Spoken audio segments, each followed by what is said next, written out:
what you need. Show me, show me, show me. Baby, what you got?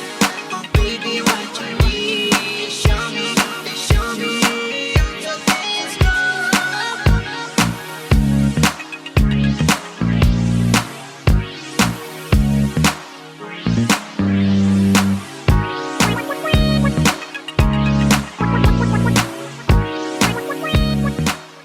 Started it as, of course, when the industry was having a meltdown from the inside in kind of like 2008, when all of these new platforms were starting, like Mixcloud, SoundCloud, like there was a real question about how the industry would move forward. So from there, we started the conference around inviting these new technologies and new platforms in to talk about what they see as the future, and trying to part them, get them to sit down with the majors and the labels that were obviously kicking up a huge fuss, and create a dialogue basically between the two points of the industry, this new tech industry that was building up and the old kind of like monster that was the labels and kind of the old school industry.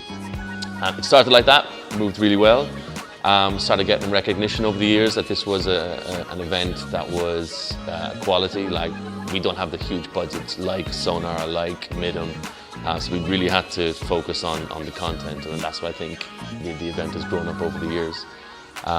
Created a great reputation. Now we've kind of expanded the event a little bit to obviously continue with the times, so we're including kind of like how the social media influencers are coming into the game, and how artists can act more as social media influencers.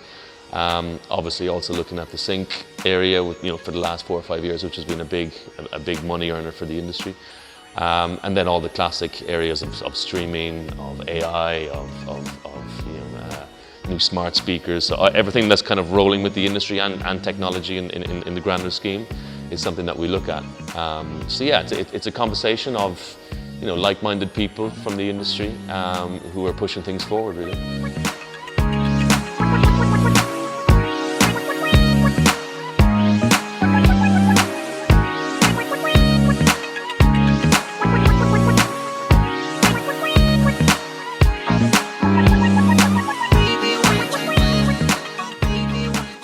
Cryptocurrency is something real, and there's a lot of functioning businesses happening out there around the industry.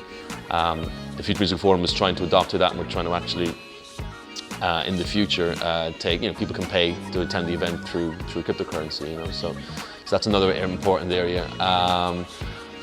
After that, music and data. Data. Every industry is being impacted by data and how they handle their data. Music is no different, and that's obviously the core of where everything comes from. Is how music industry is adapting and using its data. And there's so much out there now. You look at a company like Shazam. They're saying in the near future they'll be able to predict what a hit is going to sound like. What a hit will be. So it's interesting.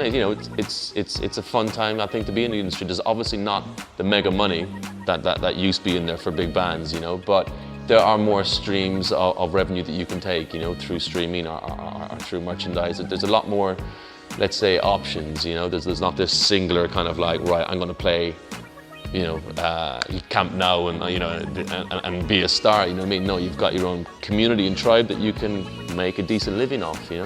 So it's been fractured, let's say, the industry, but there's enough going on for it to be a healthy industry, just like anything else.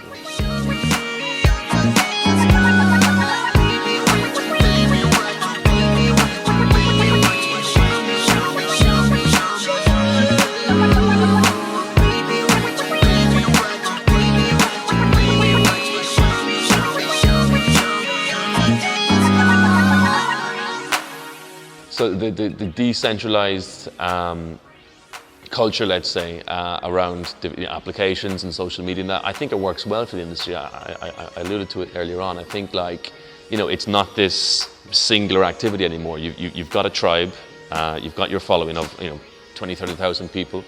If you can create an app around that or get engaged with that community, you can grow that community, obviously, but you've got a base there for a living. It's like, if you're an artist, you can work on merchandise and check out this new cool T-shirt that we produced, and it's like, having a decentralized kind of media to do that, to help, is massively, you know, it's a huge help in the industry, you know. And something that's you know, it's very supportive, I think, of artists in general. They don't have to appeal to this mass audience. If you're more of a niche artist, it's great, you know. And I think if people appreciate niche artistic expression, you know, so having these decentralized media is a good thing.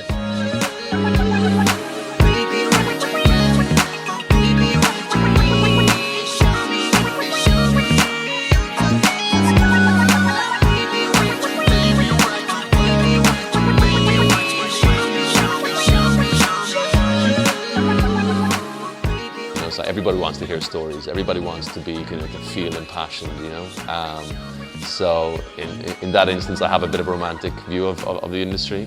Maybe I'm wrong, but I still think it's created by the heart. It's still a human industry at the base of things. You know, we're still humans. We look for that. We look for stories. We look to be affected by somebody else's stories. How we can manipulate that into our own experience. So, yeah, we're lucky in that respect that the industry still has that kind of human touch. You know?